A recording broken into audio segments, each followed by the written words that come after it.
Salam saudara yang dikasihi Tuhan, saya bersuka cita boleh menjumpai saudara pada hari ini, di hari Minggu pertama di bulan Mei tahun 2024 ini. Salam dari Los Angeles, Amerika, dan pada hari ini kita masuk kepada tuntunan yang baru, yang merupakan salah satu poin penting yang sering sekali menghalangi kita untuk stronger dan deeper di dalam Tuhan.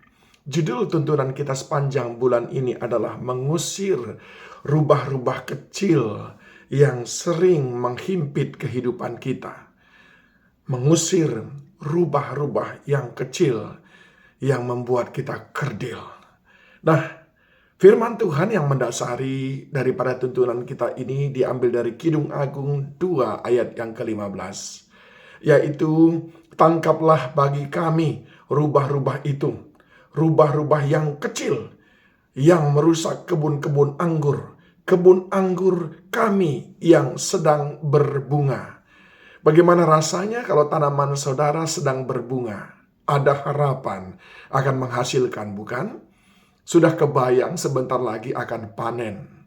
Sudah kebayang hasilnya akan luar biasa. Tetapi tidak jarang pula kita kecewa karena diganggu oleh sesuatu, entahkah itu binatang, hama, atau juga mungkin jamur, atau mungkin yang lainnya. Dan itu menggagalkan panen kita.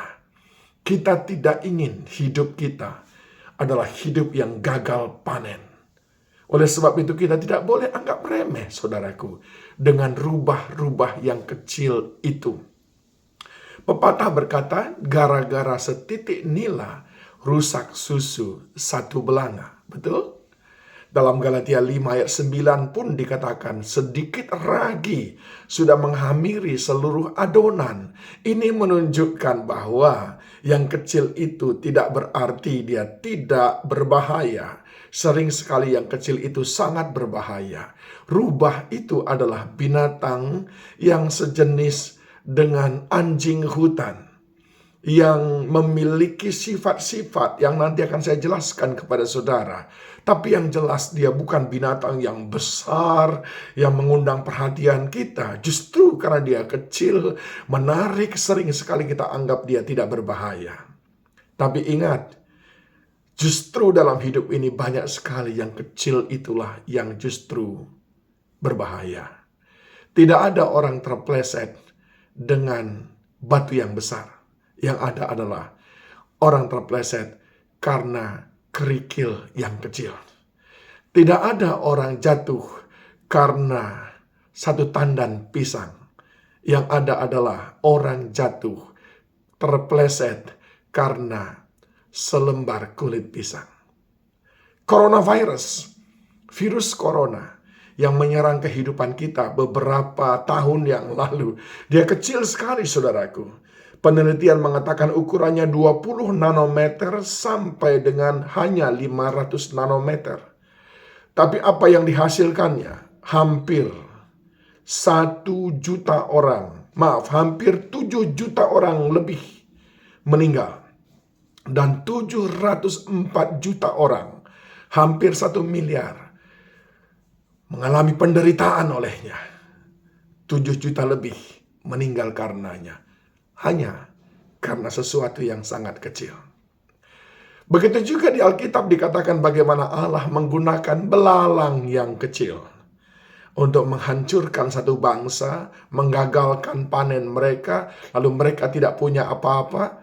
Dan dalam Keluaran 10 ayat 15-17 dikatakan Firaun kelabakan oleh karena Tuhan memberikan belalang kecil itu.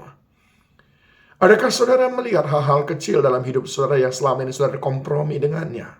Hal-hal kecil itu sama dengan rubah-rubah itu tadi, yang siap mengancam saudara tidak pernah mengalami musim panen dalam hidup ini.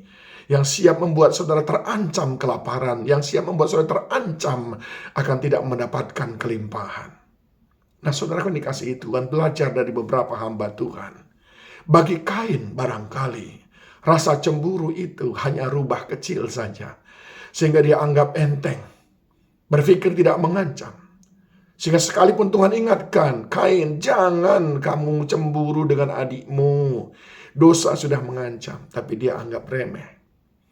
Maka hal itulah yang membuat dia tersingkir dari hadapan Tuhan. Bagi Sarai, mengizinkan Abraham menikah dengan Hagar, mungkin itu rubah kecil, biasa saja.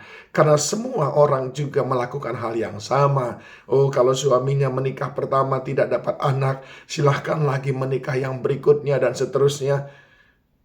Tapi apa yang terjadi, saudaraku? Hasilnya, konsekuensi daripada membiarkan rubah kecil itu tadi, sampai hari ini, dua keturunan, yaitu keturunan Ishak dan Ismail, terus saling pukul-pukulan, bahkan saling berperang, saling membunuh, sampai hari ini tidak bisa didamaikan.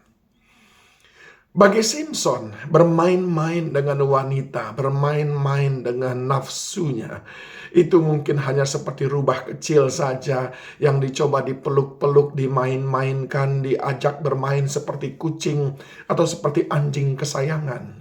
Tapi tahukah saudara, rubah kecil itu yang bernama nafsu kedagingan itu tadi yang menghancurkan seluruh karir kehidupannya.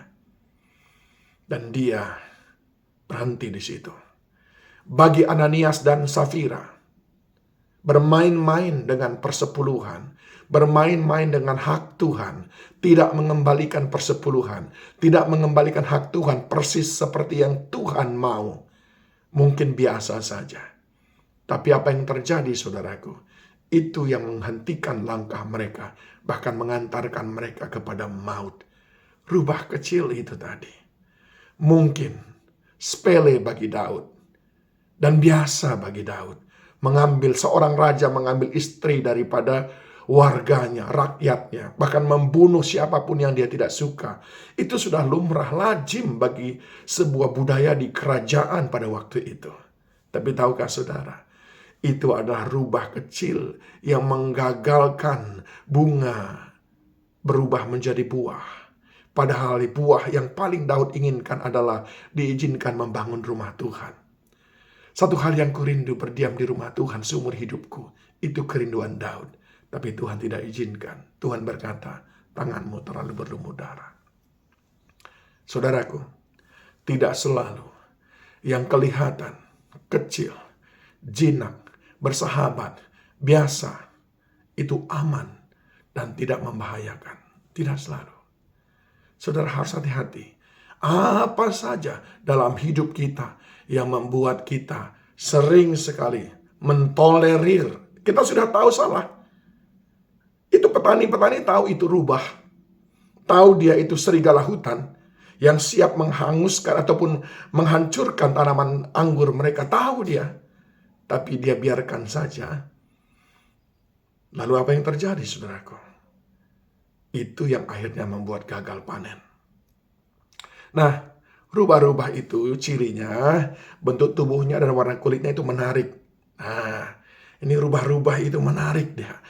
Ya menarik memang, saudaraku. Ketergantungan dengan pornografi, ketergantungan dengan menggosipkan orang lain, itu menarik kan? Tapi saudara, tahukah saudara, itu rubah dalam hidup saudara yang bisa menghancurkan saudara. Kecil dan lincah, ya. Rubah-rubah itu biasanya kecil dan lincah. Sifat-sifat buruk itu biasanya kecil dan lincah. Memang tidak kelihatan bahwa dia suka menggosipkan orang lain. Tapi dia bicara di sana, bicara di sini. Lalu penciuman dan pendengarannya tajam. Kelihatannya tidak berbahaya. Sudah familiar, sudah biasa di rumah kita. Seperti teman sendiri. Berapa banyak kita merasa bahwa sembarangan memberikan persembahan kepada Tuhan, itu tidak berbahaya. Berikan persembahan Rp2.000. Padahal sesudah ibadah, saudara makan siang habis Rp40.000. Dan saudara berkata itu biasa. Itu rubah dalam kehidupan saudara. Saudara mencaci maki orang lain yang salah kepada saudara. Karena saudara merasa itu adalah hak saudara. Itu rubah dalam hidup saudara. Rubah-rubah yang siap menghancurkan saudara, membuat saudara tidak pernah panen sebagaimana Tuhan janjikan. Berbunga, layu, berbunga, layu, berbunga, gugur. Berapa banyak saudara merasa anggap remeh, tidak menghargai suami, tidak mengasihi istri, tidak pernah berkata terima kasih atas apapun yang dikerjakan oleh suami maupun istri. Saudara anggap itu biasa. Itu rubah dalam hidup saudara. Pemakan daging, serangga, dan buah memiliki beberapa senjata, cakar, dan taring. Rubah-rubah dalam hidup kita sering sekali memiliki banyak senjata. Dia pandai beradaptasi, pandai bersembunyi. Itu sifat rubah. Dan aktif di malam hari. Ya, ada banyak rubah dalam hidup kita yang keluar di malam hari. Ya, saya tidak usah sebutkan satu persatu. Saudara sudah tahu itu. Ada banyak rubah dalam hidup kita yang kelihatan dalam kegelapan. Saat semua orang tidak ada. Saat hanya ada kita sendiri. Keluarlah rubah kita. Keluarlah hal-hal yang tidak baik di mata Tuhan. Lalu kita lakukan. Banyak jenisnya, saudaraku. Ya, banyak jenisnya. Rubah-rubah kecil dalam hidup kita. Dan dapat bekerja sendiri ataupun bekerja secara kelompok. Lalu mengapa kita enggan untuk menyingkirkan rubah-rubah itu? Satu, karena kita anggap tidak berbahaya. Dua, karena kita menganggap keberadaannya sudah biasa. Biasa kok. Orang semuanya biasa kok kayak gitu. Ya, orang tidak antri itu biasa. Orang ya jualan katakannya 1 kilo tapi 9 ons itu sudah biasa. Itu rubah yang membuat saudara gagal panen. Suka bermain-main dengannya. Ya, coba sedikit ya nggak apa-apa lah. Ya, tes narkoba sedikit nggak apa-apa.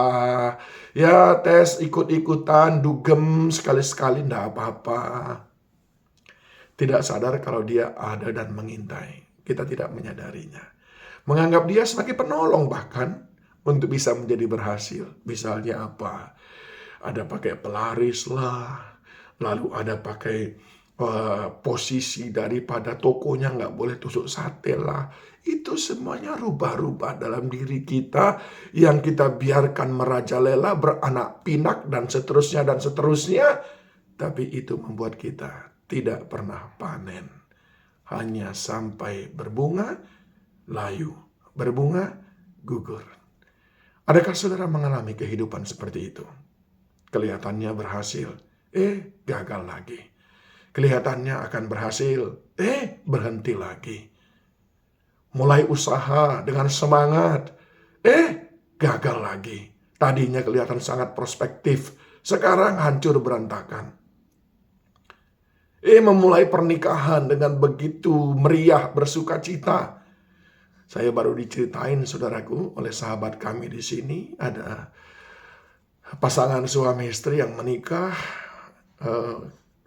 Ayah mertuanya itu adalah pengusaha di Indonesia, salah satu konglomerat, sehingga dia buat pesta anaknya besar-besaran. 1 orang tamu itu biayanya $700. Saudara bayangkan itu, untuk makan 1 orang tamu, $700. Kalikan saja Rp16.000. Lalu kalikan saja 500 tamu. Berapa biaya yang dia keluarkan. Tapi apa yang terjadi? Sesudah 3 tahun bercerai. Karena tidak mewaspadai rubah-rubah dalam keluarganya. Bukankah pada waktu menikah, saudara suami istri tersenyum, merasa sangat mencintai. Lalu sesudah itu, apa yang terjadi? Itu karena rubah-rubah yang saudara biarkan. Rubah itu merusak kebun anggur yang sedang berbunga dan membuat kita gagal panen. Saya ulangin. Rubah-rubah itu merusak kebun anggur kita yang sedang berbunga dan membuat kita gagal panen. Apa itu kebun anggur? Saudara akan dijelaskan dengan baik oleh hamba Tuhan berikut ini dengan sangat jelas. Saya minta saudara perhatikan dengan sebaik-baiknya supaya kebun anggur saudara tidak dirusak oleh rubah-rubah itu.